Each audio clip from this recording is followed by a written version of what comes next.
From New Mexico to New Hampshire with a quick stop in Nebraska, and don't forget those trips to Mexico and Germany. The story of Breaking Bad and Better Call Saul reaches far beyond Albuquerque, and we've got the whole timeline right here. Although both Breaking Bad and Better Call Saul take place much later than this, the 1980s set up some important events that take place later. One of the most important things that happens during this time is the establishment of the law firm Hamlin, and McGill. At this time, it is known simply as Hamlin and McGill, after Chuck McGill and George M. Hamlin. George's son Howard has not yet become a partner in the Albuquerque company. Meanwhile, in the 1980s, Walter White establishes Gray Matter Technologies with his friend and colleague Elliot Schwartz. The two worked together in college and set up the company after completing their thesis. The pair are later joined by Gretchen, who Walter dates for a time. Her family's wealth leads to Walter feeling inferior, and he breaks off the relationship and sells his share in Gray Matter Technologies for just $5,000. The company goes on to become a multi-billion-dollar enterprise, and Walt forever nurses a grudge against Elliot and Gretchen. But little did I understand that they were artfully maneuvering me into leaving my own creation. Around the same time, Gustavo Fring and Max Arcenego approach the cartel about forming a potential partnership. Don Eladio has Max killed by Hector Salamanca after being angered by the two up-and-coming drug dealers, giving meth to his men as a way of manipulating Eladio into meeting them. This is a defining moment for Gus, who vows to avenge his murdered partner by any means necessary. Jimmy McGill, later known as Saul Goodman, starts the 1990s by running a series of scams with his friend Marco. The two con men operate in Cicero, but Jimmy is arrested and later saved by his brother Chuck McGill after facing possible jail time. Of course, there's a catch. Jimmy has to agree to move to Albuquerque and get a job at Hamlin, and McGill. Just tell me what to do. Whatever it is, I'll do it. Jimmy leaves for New Mexico with Chuck and begins working in the mailroom of the law firm. For most of this time, he is a model employee and manages to stay out of trouble. In 1997, Jimmy passes the bar after studying in his spare time and applies for a position at Hamlin, and McGill. Unbeknownst to Jimmy at the time, Chuck blocks this, and Jimmy leaves to pursue a career as a lawyer on his own. Between 1998 and 2002, Jesse Pinkman attends J.P. Wynn High School. He is a rather uninterested student and draws the ire of Walter White after he fails his chemistry class. Not long before the start of Better Call Saul, Matt Ehrmantraut is murdered by corrupt police officers. He had shown a reluctance to take dirty money and only accepted the cash after speaking to his father Mike Ehrmantraut, a dirty cop himself. Fearing he would turn them in, Matt's fellow officers killed him in an ambush. This prompts a furious response from Mike, who quits the Philadelphia Police Department and kills the two men responsible for murdering his son. He immediately leaves for Albuquerque to be close to his daughter-in-law and granddaughter. Eventually, Mike starts working as a parking lot attendant at the Albuquerque courthouse. By 2001, Chuck McGill begins experiencing a purportedly unknown electromagnetic hypersensitivity condition. This seemingly starts after he and his wife split up and divorce, leading some to believe that it may be a psychological condition rather than a physical one. Soon afterward, Chuck takes an extended sabbatical from Hamlin, and McGill, so he can avoid all electronics, living in a home he is gutted of wiring and devices. The first season of Better Call Saul begins in May 2002, with Jimmy McGill attempting to represent the Kettlemans when Craig Kettleman is accused of embezzlement. The lawyer is tired of being a public defender and wants to start more lucrative work. His schemes eventually lead to him meeting Nacho Varga and Tuco Salamanca, thrusting the character into the criminal world for the first time. Jimmy ultimately discovers that Craig Kettleman did embezzle millions of dollars and takes $30,000 to keep quiet. Around this time, he also meets Mike Ehrmantraut and begins speaking to him regularly, especially when it becomes clear that Mike is useful as a fixer and private investigator. After eventually managing to convince the Kettlemans to accept a plea deal, he returns their money and begins to specialize in elder law. During this time, he discovers that the nursing home Sandpiper Crossing is overcharging its residents and starts canvassing for a class action lawsuit. The campaign is successful, and on the strength of it, he is offered a position with Davis and Maine. However, he doesn't last long in the safe and cushy environment and chooses to get himself fired.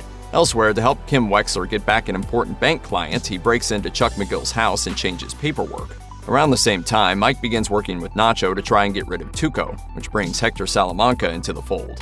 Eventually, it becomes obvious that it would benefit everyone if Hector is killed, but Mike is stopped by a mysterious figure when he is about to shoot him with a sniper rifle. In the third season of Better Call Saul, Gustavo Fring makes his first appearance. The fast food owner is actually a huge drug distributor and is planning on becoming the leading force north of the border. It's revealed that he is the one who stopped Mike from killing Hector, as he has his own plans for the cartel member. Seeing exactly how useful Mike can be, Gus offers to hire him full-time. Meanwhile, Nacho switches out Hector's medication and he suffers a serious stroke, losing the ability to talk and move freely. Jimmy, who is now operating on his own once again, is taken to court by Chuck. The older brother wants to get Jimmy disbarred for his crimes, but only manages to get him suspended as a lawyer by the Bar Association. However, during the trial, Jimmy proves that Chuck's illness is mental and causes a deterioration in his condition. Later, Jimmy manages to get Chuck's malpractice insurance canceled, leaving Chuck with no opportunity to practice law even if his condition does improve. Chuck kills himself at the end of Season 3 by burning down his house with a gas lantern. Gus begins his efforts to take over the drug business north of the border.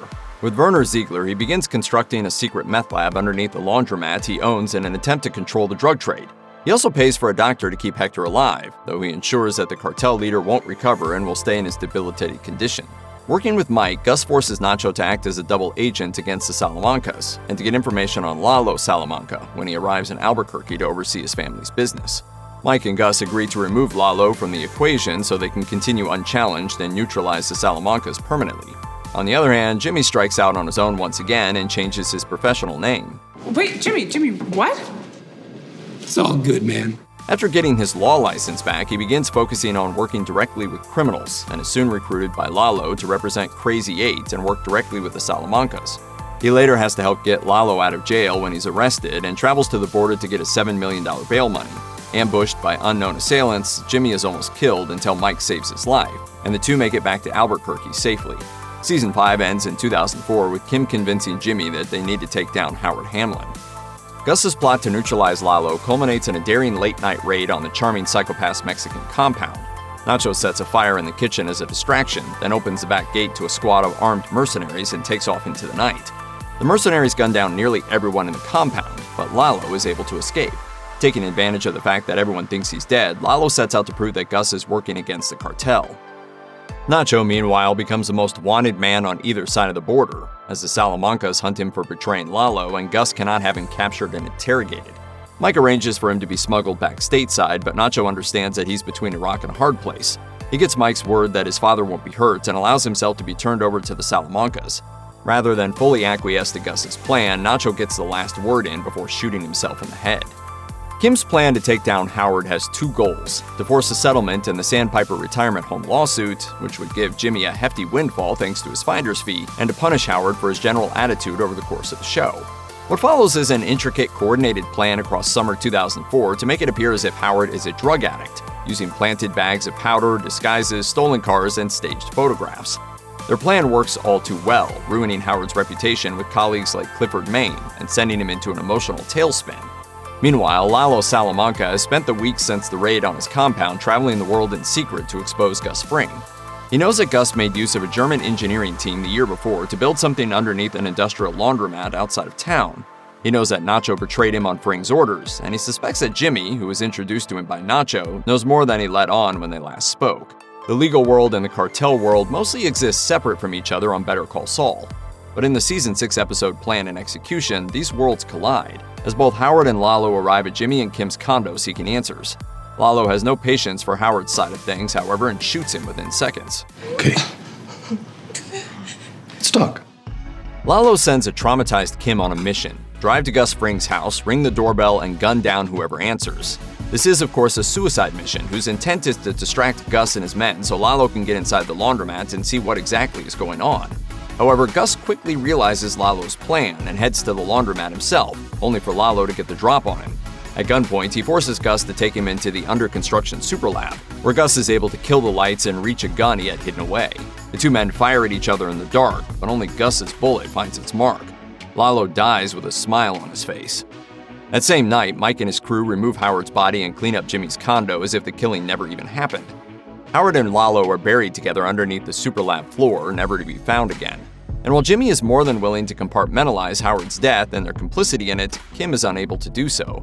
She submits a resignation from the New Mexico Bar Association and leaves Jimmy.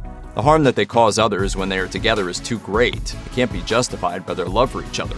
As Kim packs boxes, the episode Fun and Games ends with a devastating flash forward to 2005. 1 year later, when we see that without her, Jimmy has fully embraced the amoral, decadent lifestyle of Saul Goodman. Breaking Bad is set in 2008, with the show starting as Walter White is diagnosed with terminal lung cancer at the age of 50. This prompts the high school chemistry teacher to go on a ride along with his brother-in-law, DEA agent Hank Schrader. That's when he recognizes his former student Jesse Pinkman and sees an opportunity to partner up with his former student to cook meth to pay his medical bills and leave something for his family. He approaches Jesse and they both agree to work together and combine their talents. Chorality, mirrored images, right?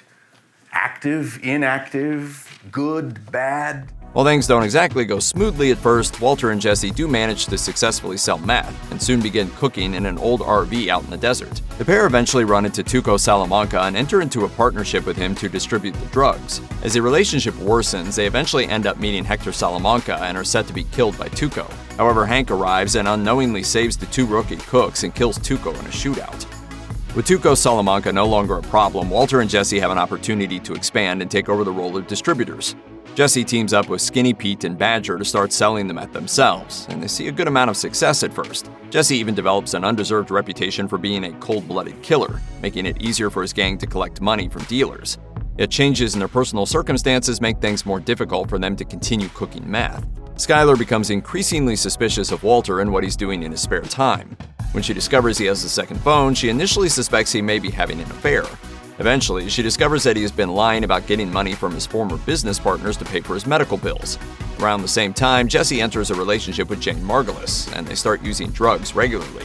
In need of a lawyer to get Badger off the hook after a sting operation, Walter and Jesse go to Saul Goodman. He's able to help them get Badger a lighter sentence when he is arrested, and comes up with a plan to make their extra income seem legitimate.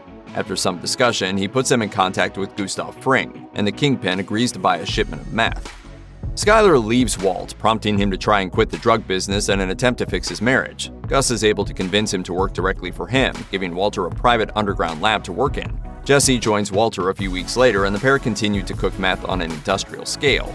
Despite some initial success, the relationship between Gus, Walter, and Jesse soon falls apart. A series of decisions leads Gus to try and cut them out of his business, but they kill their potential replacement, saving them for at least a little while. In a moment of triumph, Gus finally succeeds in getting his revenge on the cartel. Taking Mike and Jesse south of the border, he poisons the leading members of the gang, effectively removing all competition in the meth trade and finally accomplishing his revenge. When he returns to Albuquerque, Gus fires Walt and warns him to stay away from Jesse. Realizing that his life is in danger, Walt tries to leave town with his family but doesn't have enough money to pay for everyone. Ultimately, he resolves to kill Gus as a way of removing the threat. Using Gus's hatred of Hector Salamanca against him, Walt assassinates Gus using a bomb strapped to the old cartel member's wheelchair. Along with Jesse and Mike, Walt takes over what is left of the meth business and becomes incredibly successful. They discover Lydia Rodart Quayle and Gus's involvement with Madrigal. After Walter has Mike and all of his men killed to protect himself, he works with Lydia to expand his operations to Europe. Even though Walter's business is thriving, Hank discovers that he is the elusive Heisenberg and starts working to take him down. Ultimately, Hank and Stephen Gomez are killed in a shootout with the neo-Nazi group that Walter is working with. The group takes Jesse hostage and forces him to continue making meth for them in captivity. To avoid being arrested, Walter flees to New Hampshire under a new identity for 6 months. With his death imminent from his returning cancer, Walter goes back to Albuquerque, kills Lydia and the Nazis, and frees Jesse before succumbing to his wounds as police arrive at the scene. Before El Camino, the last time viewers see Jesse is when he's speeding away from the Nazi compound as police close in. The movie begins almost immediately after this, with Jesse escaping to Skinny Pete's house. With the help of Badger and Skinny Pete, he manages to safely avoid the police, and he heads to Todd's old apartment to try and scrape together enough money to purchase a new identity from Ed the vacuum salesman. He finds himself $1,800 short of the necessary amount, and Ed is unwilling to do the deal without full payment. Getting the cash together proves difficult, but Jesse is ultimately able to get the full amount and then some. Jesse goes back to Ed and chooses to start a new life in Alaska. As part of the Better Call Saul series, each season features a flash forward, showing Jimmy in the present day living under his new identity of Gene Togovic. Located in Omaha, he works as a Cinnabon manager and is constantly nervous about his former life being uncovered or someone recognizing him. Still, the former lawyer clearly feels very attached to Saul Goodman, watching old commercials on VHS. Jimmy's secret identity seems to work perfectly, and his new social security number even holds up when he's taken to the hospital after a suspected heart attack. However, a cab driver recognizes him and later confronts him at the mall, confirming that he knows he is really Saul Goodman. Jimmy calls Ed to arrange another pickup and then changes his mind, saying that he will deal with the issue himself. Jimmy handles Jeff, the cab driver, the only way he knows how to, with a good old-fashioned con job. Using Jeff's elderly mother Marion as leverage, Jimmy makes Jeff a proposition, a one-time introduction to the Saul Goodman-style criminal life via a heist of luxury goods from the department store at the mall where Gene Togovic works. The heist goes off almost perfectly, and the success gives Jimmy a rush he hasn't felt in months since leaving Albuquerque. After a frustrating phone call to Kim, now living in Florida, Jimmy finds himself back in the con man lifestyle, running identity theft scams with Jeff and Jeff's friend Buddy. Everything is going well for weeks until a scam gone wrong lands Jeff in jail. Jimmy arranges for Marion to post his bail, but when he arrives to take her to the courthouse, she confronts him with Saul Goodman commercials she found online. I typed in con man in Albuquerque, and up you popped, big as day. Jimmy flees the house with the police hot on his tail. After divorcing Jimmy and leaving New Mexico in 2005, Kim spends the next several years building a purposely bland, no-opinion kind of life in Central Florida. When Walter White's drug empire finally collapses and makes national news in early 2010, Kim reaches out to Francesca, Saul's former receptionist, to make sure she's all right and Jimmy is still alive. When Jimmy finds out about this in November 2010, he takes it as a sign to reach out to Kim himself. That phone call does not go well. Kim, though glad he is alive, still wants nothing to do with Jimmy and thinks he should confess everything and turn himself in. When he petulantly counters that maybe she should be the one to confess, Kim does exactly that, traveling back to Albuquerque with a notarized confession of the events that led up to Howard's death in 2004. She delivers one copy to the district attorney's office and the other to Howard's widow, Cheryl. But the fact that there isn't any physical evidence to back up her confession means that it's unlikely she'll be tried in criminal court.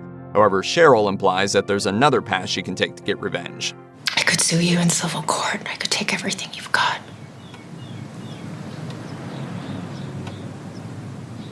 Nevertheless, the act of confession seems to awaken something in Kim, and when she returns to Florida, she begins volunteering at a local free legal aid office. After fleeing Marion's home, Omaha police find Gene hiding in a dumpster. Facing a life sentence plus 190 years for as many crimes as a member of the Heisenberg Empire, Jimmy channels Saul Goodman one last time, acting as his own attorney and claiming that his work for Walter White was made under duress. The possibility of a hung jury or mistrial prompts the lead prosecutor to pitch a plea deal, in which Jimmy would serve less than 8 years at a minimum security prison. At the hearing to finalize the plea deal, however, Jimmy has one last trick up his sleeve. Inspired by Kim's willingness to confess to Howard's murder and bear the consequences, he does likewise, admitting to the courts his culpability in Walt's criminal activities, as well as his own culpability in Chuck's suicide. That 8-year sentence becomes 86 instead. But prison life seems to suit Jimmy just fine.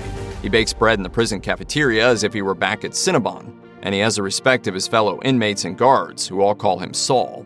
Kim visits, pretending to be his lawyer, and the two share a forbidden cigarette, one last time, just as they did in the first episode of the series.